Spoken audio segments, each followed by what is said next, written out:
Assalamualaikum warahmatullahi wabarakatuh. Perkenalkan, nama saya Stefanuel Pranatali Krisprianto. Nah, jadi di sini saya akan menjelaskan mengenai case dalam pointer. Nah, yang dimana di sini saya memiliki 3 case, yang dimana case pertama itu ada tukar nilai, yang case kedua itu untuk menghitung panjang string. Nah, yang ketiga itu ada case ubah nilai. Nah, oke, kita bisa mulai. Yang pertama, di sini kita ada include studio.h, yang dimana include studio.h itu digunakan untuk fungsi input output. Nah, jadi kita perlu masukkan library ini. Oke, kita langsung masuk ke codingnya. Nah, di sini saya memiliki fungsi void untuk tukar nilai. Nah, jadi fungsi ini digunakan untuk menukar nilai dari 2 variabel. Nah, jadi saya punya 2 variabel, yaitu integer a bintang A dan integer bintang B. Nah, kenapa di sini ada bintangnya? Nah, bintang ini di sini untuk menandakan alamat. Nah, jadi alamat pada variabel A dan alamat pada variabel B. Nah, lalu kita mendeklarasikan dulu. Di sini ada temp. Nah, temp di sini itu untuk menyimpan nilai pada variabel A. Nah, jadi kita simpan terlebih dahulu supaya nanti nilainya tidak hilang. Nah, lalu ketika kita sudah menyimpan nilai A-nya, nah di sini baru terjadi proses pertukaran nilai. Nah, di sini terjadi proses pertukaran nilai variabel A dengan B. Nah, lalu ketika sudah terjadi proses penukaran, di sini kita menyimpan nilai B. Nah, baru kita masuk ke eksekusi programnya, yang dimana kita ambil contoh integer A sama dengan 5 dan integer B sama dengan 10. Nah, lalu kita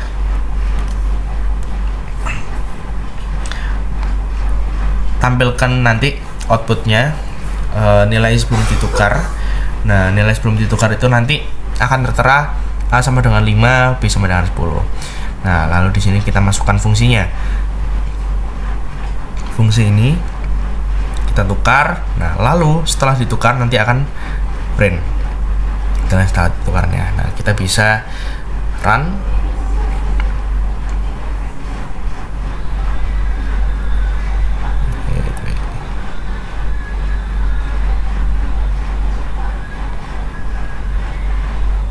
Nah, nilai sebelum ditukar A sama dengan 5, B sama dengan 10. Nilai setelah ditukar A sama dengan 10, B sama dengan 5. Oke, kita bisa clear. Nah, di sini ada case yang kedua, yaitu pointer panjang string. Nah, oke, kita bisa masuk. Nah, ini kita masukkan dulu library-nya, include studio.h untuk input outputnya. Nah, di sini kita masukkan fungsinya terlebih dahulu. Nah, jadi nanti fungsi panjang string ini digunakan untuk menghitung panjang stringnya, nanti untuk karakter stringnya. Nah, jadi nanti di sini nanti akan menghitung berapa karakter dalam stringnya. Nah, kita menggunakan fungsi ini. Nah, lalu yang ini itu digunakan untuk membuat pointer untuk menunjuk ke alamat awal dari string. Nah, jadi dari karakter awal banget dalam string, nah kita perlu masukkan char pointernya ini, supaya nanti stringnya itu berakhir dengan karakter 0. Nah, supaya nanti programnya tidak looping terus-terusan.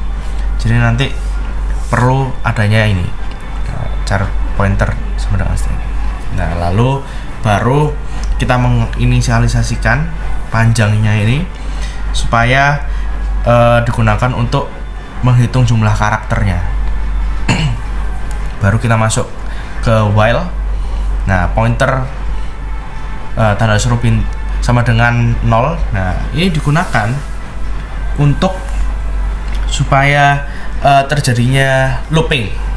Nah, looping di sini itu jadi nanti programnya, misal nih kita masukkan karakter hello world. Nah, jadi selama programnya itu terus menjumpai karakter di karakter berikutnya, maka looping ini tidak akan berakhir. Nah, makanya ketika sudah berada di akhir, nanti loopnya akan berhenti. Nah, makanya kita perlu mendeklarasikan sebagai null ini.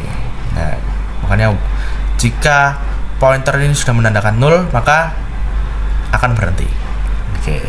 Nah, jadi kita membutuhkan panjang plus yang dimana panjang plus ini digunakan untuk setiap kali pointer menemukan karakter.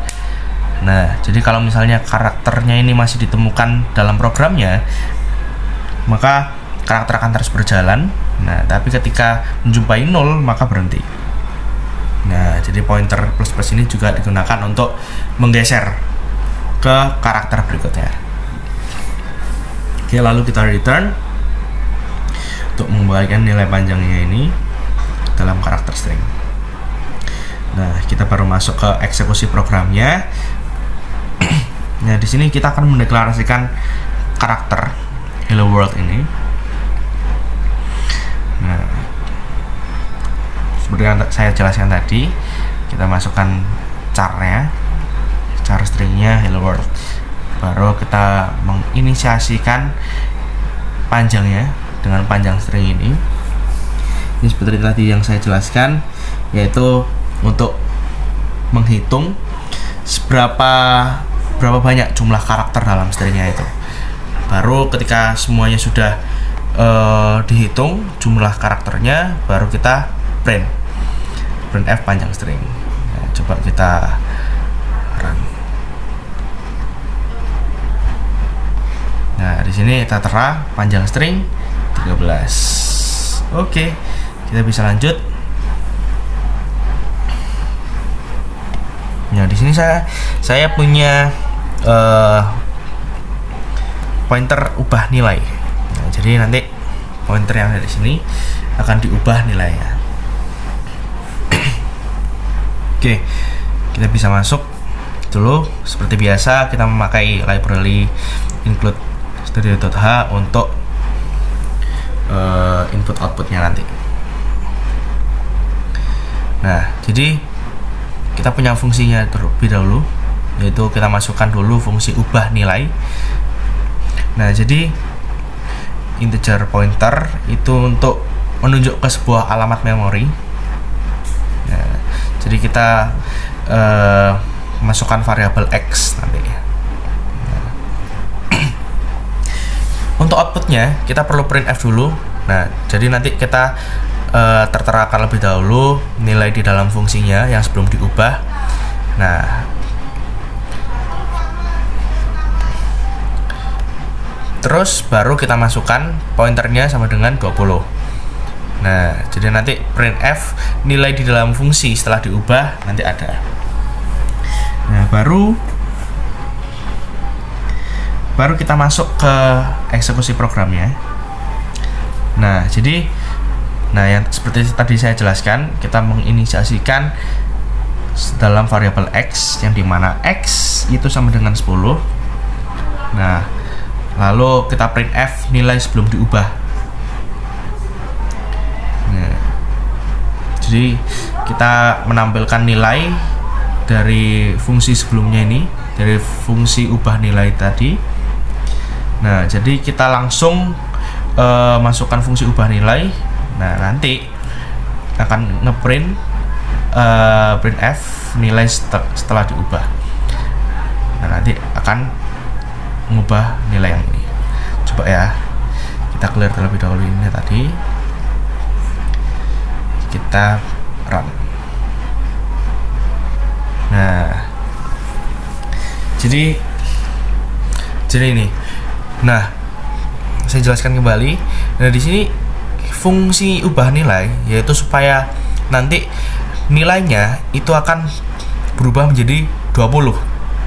Nah, jadi kita bisa mengganti apa saja. Jadi misalnya kita mengganti ini dengan 30, nanti hasilnya ubah nilainya itu akan menjadi 20. Nah, jadi makanya ketika kita mendeklarasikan programnya dengan integer x sama dengan 10, nah kita masukkan nih nilai sebelum diubah. Nah, makanya di sini tertera nilai di dalam fungsi sebelum berubah itu ada 10. Nah, terus ketika terjadi ada fungsi ubah nilai di sini, maka kalian ngeprint nilai setelah diubah. Nah, nilai setelah diubah ini mengambil nilai yang dari sini. Ya, pointer ini 20. Ya, setelah selesai nanti akan ngeprint lagi nilai setelah diubah jumlah 20. Oke, mungkin sekian penjelasan saya. Wassalamualaikum warahmatullahi wabarakatuh.